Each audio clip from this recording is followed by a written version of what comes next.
My parents shut down my 18th b-day for my sister's meltdown, so I quietly moved out and watched their perfect life fall apart without me. My parents canceled my 18th birthday party because my older sister threw a tantrum.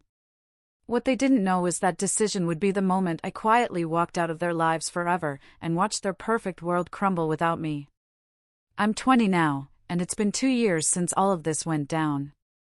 Honestly, the ending is something I never, ever saw coming. So, let me take you back to when I was 18. I was living in Texas with a family that, from the outside, looked picture perfect.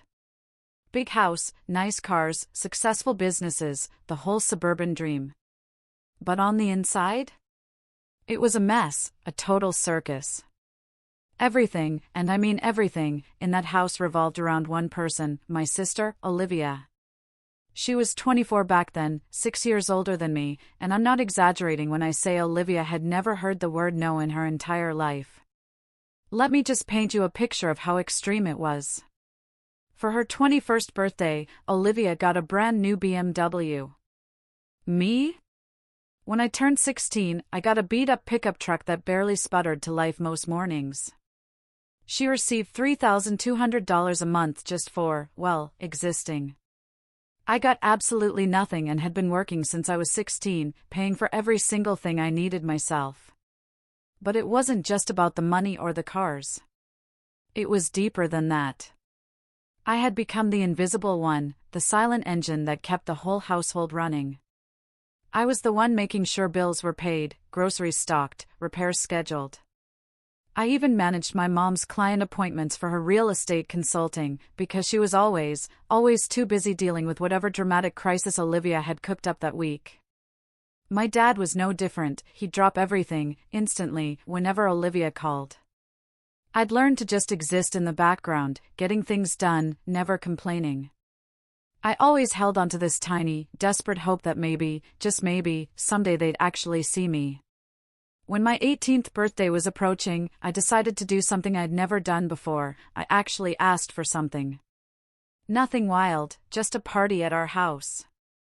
I wanted my friends, my girlfriend Chloe, my wrestling coach Miller, who'd honestly been more of a father figure to me than my actual dad, and my favorite English teacher, Mr. Davis, to be there.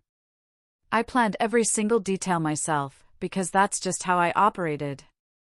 Sent out invitations, ordered the food, even decorated our backyard with lights and tables. I was genuinely, foolishly excited. Looking back, it seems almost pathetic, an 18-year-old just wanting his parents to show up for him, for once. Then, 2 days before my party, Olivia came home having a complete meltdown. She'd been planning this big trip to Puerto Vallarta with her friends, but apparently, one of them had to cancel last minute. And honestly, you would have thought the world was ending. She was screaming, crying, throwing things in her room, a full-blown dramatic performance. My mom immediately snapped into crisis mode, and my dad started making urgent phone calls to fix it, because that's what they always did. They fixed everything for Olivia. I was in my room, putting the finishing touches on my party plans, when my mom knocked on my door. The look on her face, before she even said a word, told me everything I needed to know. "Sweetie, we need to talk about your birthday," she began, and my stomach just dropped. Olivia is going through a really difficult time right now, and she's very emotionally fragile. So, we think having a big party here this weekend might be too stressful for her. I just stood there, staring, because I honestly couldn't believe the words coming out of her mouth. "It's my birthday," I finally managed to say. She gave me this overly sympathetic look that just made me want to scream. "I know, honey, but she really needs us right now. We were thinking we could do something small for you next weekend instead. Just family." I told her I'd already invited everyone, the food was ordered, people were expecting to come. She just waved it off like it was nothing. "We'll reimburse you for the food, and I'm sure your friends will understand." And then she just left. She walked away like she'd asked me to reschedule a dentist appointment, not my entire 18th birthday. I sat there for maybe 10 minutes, completely numb. Then, I started making calls. 15 calls in total, telling my friends the party was cancelled, making up some ridiculous excuse about a family emergency. I listened to Chloe cry on the phone, turned down Coach Miller's offer to take me out instead. I just wanted it all to be over. That night, the night before my actual birthday, I sat in my room and waited. I waited for someone to realize how insane this was. I waited for my dad to knock on my door and say this wasn't right. Waited for my mom to come back and apologize. Waited for anyone in my family to fight for me. Nobody came. The next morning, my actual 18th birthday, I woke up to complete silence. No happy birthday, no card, no acknowledgement that this day meant anything at all. My parents were already up, helping Olivia pack for her rescheduled Puerto Vallarta trip. Of course, they'd paid for her friend's ticket to fix the whole situation. I made myself breakfast and sat alone at the kitchen table, watching my family move around me like I was invisible. Olivia walked past without a word, too busy FaceTiming her friends. My mom was making her a smoothie. My dad was loading her designer luggage into his car. I just sat there, eating cereal by myself on my 18th birthday, and something inside me shifted. It wasn't anger. It wasn't even sadness. It was just this crystal clear, sudden understanding. I was legally an adult now, and I didn't owe these people anything anymore. That night, after they'd all left to take Olivia to the airport, I texted Coach Miller, "Can we talk? I need help." He responded within 5 minutes, "Come over right now." And that's when I started planning my exit. I didn't yell or make a scene or confront anyone. I just started quietly moving my life somewhere else. Because if they could cancel my entire existence for Olivia's tantrum, I could cancel them from my life permanently. And that's exactly what I did. After that conversation with Coach Miller, I started planning my exit like it was a military operation. For the next 3 weeks, I moved through that house like a ghost, doing all my usual chores, managing the bills, keeping everything running. But inside, I was already gone. Coach Miller didn't ask questions. He just told me I could stay in their guest room as long as I needed, no strings attached. And for the first time in my life, I felt like an adult actually cared about what happened to me. I started moving my stuff out gradually. A box here, a bag there.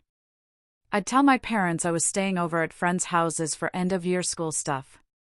They barely noticed, because they were too busy dealing with Olivia's post-Puerto Vallarta drama about how one of her friends had been mean to her on the trip.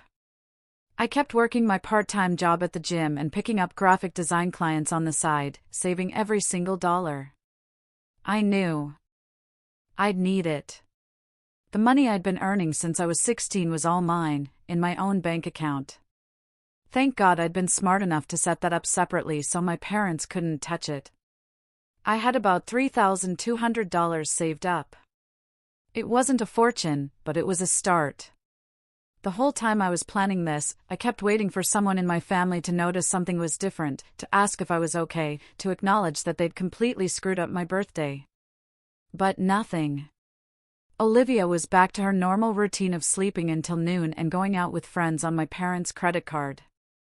And my mom and dad were back to revolving their entire world around her. The day I left was a Tuesday. Nothing special about it. My parents were both at work. Olivia was at some brunch place with her friends, spending money she didn't earn. I packed up the last of my stuff. I left my house keys on the kitchen counter and a note on my bed that said, "I'm 18 and I'm leaving. Don't look for me until you learn what respect means. I've spent 2 years keeping this family running while you built everything around Olivia. I'm done.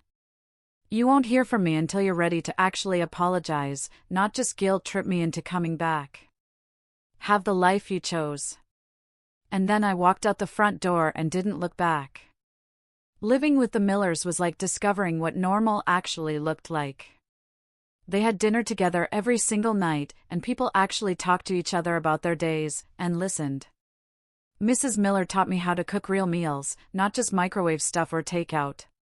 Their daughter Sarah, who was 16, treated me like a normal person, not like a servant or someone who owed her something. Coach Miller helped me apply for scholarships at Texas State University. And when I got accepted with a partial academic scholarship, he was more proud than my own parents had ever been about anything I'd done. I kept working at the gym and took on more graphic design projects, building up my portfolio. One of my clients was so impressed they offered me a full-time junior graphic designer position at their marketing company. The pay wasn't amazing, but it was steady, and combined with my savings, I had enough after 3 months to rent a small room in a shared apartment near TSU campus. Meanwhile, back at my parents' house, things were apparently falling apart. At first, they tried calling me, leaving voicemails that ranged from annoyed to worried. But not once did anyone actually apologize. It was always, "We need to talk about this," or "You're being immature," or "This is really hurting your mother." Like I was the problem, like I was the one who'd done something wrong. After 2 weeks of that, I blocked all their numbers. I was done listening to them make themselves the victims. I heard what was happening back home through mutual friends and social media, and honestly, the information that filtered back to me was deeply satisfying. Turns out, I'd been holding a lot more together than they realized. Bills started getting paid late because nobody knew which ones were due when. My mom's real estate clients were annoyed because appointments were getting mixed up without me managing her calendar. My dad missed a couple of contract deadlines because I wasn't there to remind him or help with the paperwork. The house was apparently a mess because nobody else knew where anything was or how to maintain it. But honestly, I felt zero guilt about any of it. They'd made their choice about who mattered in that family, and now they were dealing with the consequences. Then, about 4 months after I left, I heard through a friend that Olivia had been arrested. Actually arrested, with handcuffs and everything. She'd been stealing from her roommates at her college apartment, designer clothes, electronics, even credit cards. When my parents bailed her out and started digging into what was going on, they discovered she had $35,000 in secret credit card debt from luxury shopping, trips, bottle service at clubs, all while pretending to be a struggling college student. And here's the kicker, my parents covered all of it. Every single penny. They took out a loan against their landscaping business to pay off her debt because, God forbid, Olivia face any actual consequences for her actions. The best part? She dropped out of college after that and moved back home. So now my parents had a 24-year-old woman with no degree, no job, no skills, and apparently no shame living in their house, still throwing tantrums when she didn't get her way. I heard all of this through the grapevine. And I'm not going to lie, I felt a deep sense of satisfaction. Not because I wanted them to suffer, but because for once, they were facing the reality of the choices they'd made. They kept trying to reach me. My dad even showed up at my gym once, but I saw him through the window and left through the back entrance. He left a note on my car that said, "Please come home. We need you." Not "we're sorry," not "we were wrong," just "we need you." Like I was a tool they'd misplaced and wanted back. I started classes at TSU that fall, made actual friends who valued me, kept dating Chloe who'd stuck with me through everything, and was doing well at my graphic design job. For the first time in my life, I felt like I could breathe. Like I mattered. Like my life was actually mine. And my family? They were drowning in the mess they'd created, and I just kept swimming forward without looking back. About a year and a half after I left, when I was almost 20 and Olivia was 26, I heard through a mutual friend that she'd been arrested again. But this time, it wasn't just stealing from roommates or credit card fraud. This was way bigger. Apparently, she'd gotten involved in some crypto investment scheme that turned out to be a complete pyramid scam. And she convinced a bunch of people to invest their money, including several of my parents' business clients from both the landscaping company and my mom's real estate consulting. When the whole thing collapsed, Olivia was on the hook for over $45,000 in damages, and multiple people were threatening to sue. My parents, desperate to protect what was left of their reputation and their businesses, tried to cover the losses like they always did. But here's the thing, they couldn't. They'd already drained their savings bailing her out the first time with that $35,000 credit card debt. They'd taken out that loan against the landscaping business. They'd maxed out their own credit cards, just keeping Olivia afloat. There was nothing left to give. Over the next 6 months, I watched from a distance as everything systematically fell apart. First, they had to sell the big house, the one with the perfect backyard where my cancelled birthday party was supposed to happen. Then, Olivia's BMW went up for sale online. I saw the listing myself. My dad's truck, my mom's luxury SUV, everything got liquidated to pay off debts. The money from selling the house went straight to covering the business loan and settling with some of the people Olivia had scammed. They sold off equipment from the landscaping business, office furniture from my mom's consulting firm, anything that had value. My dad's consulting business completely collapsed when clients found out about Olivia's scheme and didn't want to be associated with the family anymore. My mom's real estate work dried up because she couldn't manage it without me, and word had spread fast in their professional circles. They declared bankruptcy. After everything was sold and divided up to pay creditors, what little was left went toward getting Olivia into a proper psychiatric facility because she'd had a complete mental breakdown. I heard through people who knew the family that my parents had separated after 25 years of marriage. Not divorced yet, but my dad had moved into a small rental apartment and was working as a project manager at someone else's landscaping company, the first time he'd worked for someone else in 2 decades. My mom was staying with her sister across town and had taken some administrative job. Olivia spent 3 weeks in inpatient psychiatric care. And when she got out, she moved into a tiny studio that my parents were helping cover with what little money they had left from their regular paychecks. She was unemployed, barely functional, and apparently finally facing the reality that nobody was going to save her anymore. I heard all of this in pieces, from old neighbors and mutual acquaintances. And honestly, I felt nothing. Not satisfaction, not guilt, not vindication, just this strange, empty distance. Because while their world was burning down, mine was actually getting better. I'd made Dean's List at TSU. I was doing really well at my graphic design job, getting more responsibilities. Chloe and I were talking about getting a bigger place together. I had actual friends who cared about me. I hadn't spoken to anyone in my family in almost 2 years, and I was genuinely happy for the first time in my life. Then on a Friday night, my phone rang. Unknown number. I almost didn't answer, but something made me pick up. It was my dad, and his voice was completely broken. He told me he knew he had no right to call, that he wasn't asking me to come back, but that he needed me to hear him say he was sorry.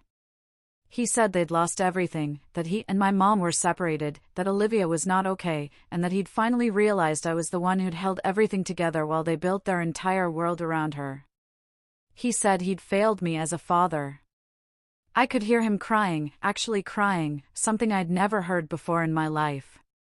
I sat there for a long time before I spoke. And when I did, my voice was steady. I reminded him about my cancelled 18th birthday, about how nobody had even acknowledged it, about how he'd called me immature when I left. Instead of apologizing, he admitted he remembered everything, that I was right about all of it. Then I told him something that I'd been thinking about for 2 years. I said I didn't hate him, but I wasn't the same person anymore, and I wasn't coming back to fix anything for them. There was a long pause, and he said he understood, that he wasn't asking me to save them, just that maybe someday I'd let them try to know who I'd become. I thought about it, really thought about it, and then I gave him my terms. Olivia had to stay in real therapy and get an actual job. No more bailouts. He and my mom had to go to therapy and deal with their issues. And if I ever let them back into my life, it would be completely on my terms. No guilt trips, no manipulation. They'd have to earn it back. He agreed to everything without hesitation. A few weeks later, I met my dad for coffee. Just 1 hour, just the two of us. He looked older and tired, working a regular job for the first time in 20 years. We actually talked, and he listened when I told him about my life, my school, my plans. He didn't ask for anything. Since then, I've met with him a few times, and my mom separately, too. It's awkward and sometimes painful, but it's honest.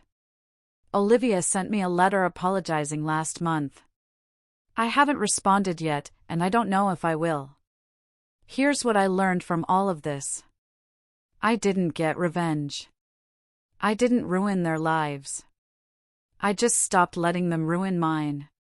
They collapsed under the weight of their own choices while I built something real without them. Now they're trying to rebuild. And maybe someday there's space for them in my life again. But only as the man I've become, not the invisible kid they ignored. I'm 20 years old. I'm in college. I'm happy. And I finally matter. Not because they decided I do, but because I decided I do. What would you have done?